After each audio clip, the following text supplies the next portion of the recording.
orang tua saya, bapak sekalian yang berbahagia. Kita lanjut lagi. Pada Rabu yang lalu kita sudah bahas masalah hukum pembacaan amin. Jadi part 2. Pada Rabu yang lalu kita dapatkan keutamaan hanya dengan membaca amin itu ghufira lahu ma taqaddama min zambi. Itu yang kita dapatkan.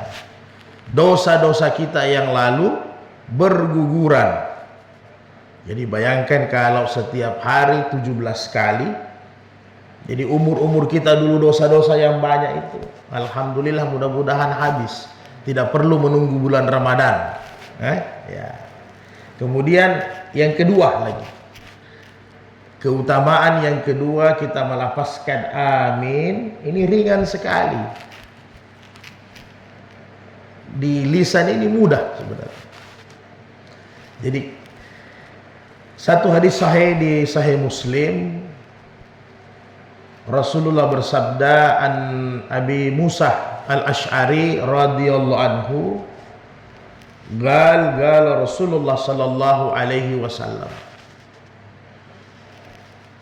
Jadi kata Rasulullah, idza shallaitum, apabila kalian hendak sembahyang, apabila kalian hendak sembahyang. Jadi ulama fikih mengatakan itu sembahyang 5 waktu. Idza shallaitum, maka fa'aqimus sufufakum. Yang pertama, baguskan barisan kalian, rapikan saf kalian. Yang mana disebut bagus dan rapi nanti kapan-kapan kita bahas tentang saf, ya. Kemudian kata Rasulullah, summal ya ammal ahadukum, summa ya ammalkum ahadukum. Setelah itu pilih salah satu dari kalian yang menjadi imam. Jadi pilih salah satu yang menjadi imam. Kapan-kapan kita bahas bagaimana syarat imam yang terbaik, termasuk adab-adabnya. Kemudian wa idza kabbara fakabbiru. Jadi apabila bertakbir, kau ikut bertakbir.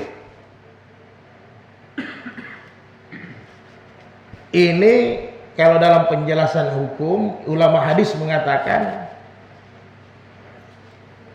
kabbara takbir ini sebagai mewakili imam. Begitu juga wa idza raka'a fa'arka'u, begitu seterusnya. Wa idza sajada fa'asjadu. Apabila imammu bertakbir, ikut takbir. Apabila imammu ruku, ya ikut ruku, begitu seterusnya. Summa salam, kalau dia salam ikut juga salam. Nah, bagaimana caranya takbir sampai dengan salam? Nanti kita bahas pelan-pelan dalam rukun salat. Nah, kemudian wa idza ghairil maghdubi alaihim waladdallin, apabila imammu membaca akhir sampai akhir Al-Fatihah, maka jemput bacaan itu dengan fakulu amin. Lalu sudah kita bahas cara membacanya, kan? Karena yang populer ini ada sekitar 6 sampai 8 orang cara membaca amin. Jadi yang tepat yang diajarkan Nabi sesuai dengan tata bahasa yaitu 2 harakat A sampai 4 harakat, kemudian 4 sampai 6 harakat mim. Kemudian dibaca keras sebagaimana Rasulullah, sahabat menceritakan bahwa Rasulullah wa kana Nabi sallallahu adalah Rasulullah idza faraga qiraatil ummul qura, apabila Nabi membaca akhir surat Al-Fatihah, maka Nabi yarfa sautahu, amin, dia angkat suaranya, dia keraskan suaranya untuk membaca amin. Kalau di internal Tarji Muhammadiyah itu sudah dijelaskan bahwa membaca amin itu harus suara keras didengar. Bahkan di Tarji Muhammadiyah dijelaskan bahwa wa fis salah wa ghairas salah, kan begitu. Baik di dalam salat maupun di luar salat. Nanti kita bahas berikutnya lagi. Maka apa keutamaannya? Yujibukumullahu. Nah, subhanallah. Keutamaannya yujibukumullahu, kata Rasul. Jadi apabila kalian membaca itu lafaz amin, maka semua doa-doa kalian dalam Al-Fatihah dikabulkan. Semua doa-doa kalian di Al-Fatihah itu dikabulkan. Al-Fatihah bukan saja sebagai rukun wajib bacaan di dalam salat, tetapi hakikat Al-Fatihah itu adalah doa. Itu Al-Fatihah doa. Hakikatnya salat itu doa. Tapi doa yang ada gerakannya. Bukan doa yang tidak ada gerakannya, itu doa biasa. Jadi hakikatnya Al-Fatihah itu adalah doa. Di mana inti Al-Fatihah? Ihdinas siratal mustaqim. Nah, kapan-kapan kita bahas. Maka dikabulkan doa-doa kalian. Doa kita di Al-Fatihah, tunjukkan kami jalan yang lurus. Sudah, itu yang paling pamungkasnya. Jadi makanya disunnahkan setiap kita berdoa baik di luar maupun di dalam salat, ini dipakai ihdinas siratal mustaqim. Yang mana jalan yang lurus itu? Siratal ladzina an'amta alaihim. Orang-orang yang diberikan nikmat. Yang mana? Allah jelaskan di dalam Al-Qur'an. Di surat An-Nisa ayat 69. Siapa itu orang-orang yang diberikan nikmat oleh Allah? Siapa itu orang-orang yang mulia? Wa ma yu'tillaha wa rasulahu. Siapa yang taat kepada Allah, dia mengikuti sunnah Nabi sallallahu alaihi wasallam, faulaika ma'alladzina an'amallahu alaihim. Maka dia akan bersama dengan orang-orang itu nanti, orang-orang yang diberikan Allah nikmat derajat yang tinggi. 4 golongan derajat yang tinggi. Itu yang kita minta dalam salat. Karena kalau keluar dari 4 ini, susah kita bisa selamat nanti. Maka itu yang kita minta. Maka kata Allah, minan nabiyyin. Siapa yang selamat itu golongan yang mulia? An-nabiyyin, para anbiya wa rasul alaihi salatu wassalam. Jadi tidak usah dibahas golongan mereka. Wasiddiqin. Nah, ini susah juga. Kata ulama, siddiq ini kita tidak akan dapat. Ini levelnya sahabat. Was-suhada'i. Ini juga kayaknya agak susah kita dapat. Yang bisa kita dapat ya paling tidak was-salihin. Nanti kapan-kapan kita bahas tafsirannya, asbabun nuzulnya, baik Ibnu Katsir, At-Tabari maupun Imam Al-Jalalain. Jadi yang kita minta dalam salat itu doa itu, supaya di luar ini di jalan lurus terus. Kenapa? Kalau di dalam salat, kata Ibnu Hazam rahimahullah, di dalam salat kita aman. Pasti kita tidak lalai. Yang dipertanyakan paling khusyuknya, konsentrasi. Dan untuk meraih khusyuk itu tidak bisa 1 kali 4 rakaat. Minimal ada kita dapat khusyuk di dalam salat.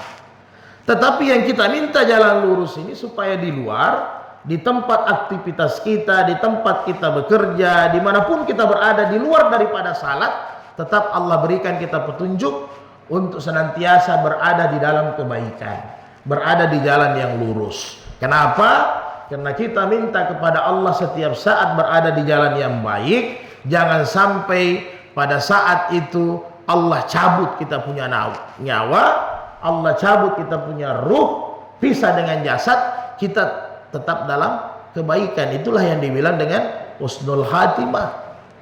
Nah, karena tidak diminta-minta. Jadi jangan sampai yang Sabtu lalu kita sudah bahas masalah ayat Al-Mu'minun tentang yang melalaikan. Karena kita takut jangan nanti sudah setengah mati kita di masjid, tiba-tiba kita mati di meja biliar. Iya kan? Walaupun nanti hukumnya itu berbeda-beda di kalangan ulama 4 mazhab, tapi itu melalaikan. Kan enak kalau kita meninggal sementara pegang Quran. Begitu kira-kira Pak Umar ya. Enak kita meninggal kalau di masjid duduk-duduk dengan orang-orang saleh. Itu yang kita harapkan dalam keadaan ibadah, bukan di tempat yang sia-sia. Maka kita senantiasa minta dalam petunjuk jalan yang lurus. Jadi Bapak sekalian, orang-orang tua saya, mudah-mudahan keutamaan, makanya sehingga kalau di Basaul Masail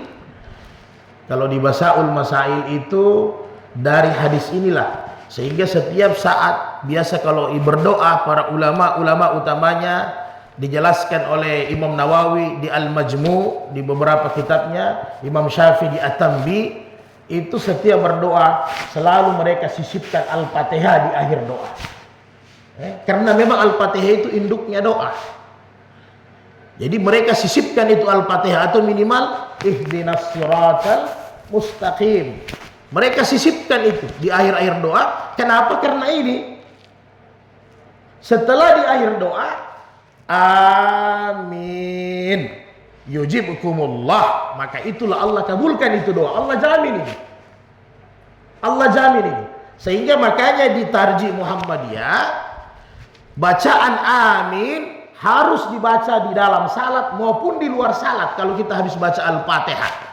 Demikian juga Basaul Masail sama, tidak ada perbedaannya. Inilah yang dipakai oleh Imam Syafi'i, yang dipakai oleh sahabat Ibnu Abbas dengan Aisyah radhiyallahu anhu, senantiasa membaca amin baik dalam salat di luar salat dengan bacaan amin. Tinggal yang berbeda para ulama melapaskannya. Kalau dalam salat sepakat jumhur ulama 4 mazhab, saut yarfa sautahu, harus diangkat suara. Kalau di luar salat beberapa pendapat.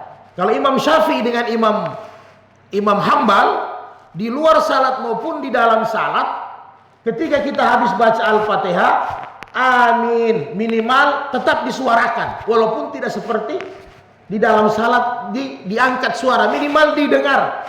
Amin. Kan biasa orang berdoa begitu. Nah, menurut Imam Hanafi boleh, sekedar kita yang mengetahui juga boleh, kata Imam Hanafi dengan Imam Malik. Minimal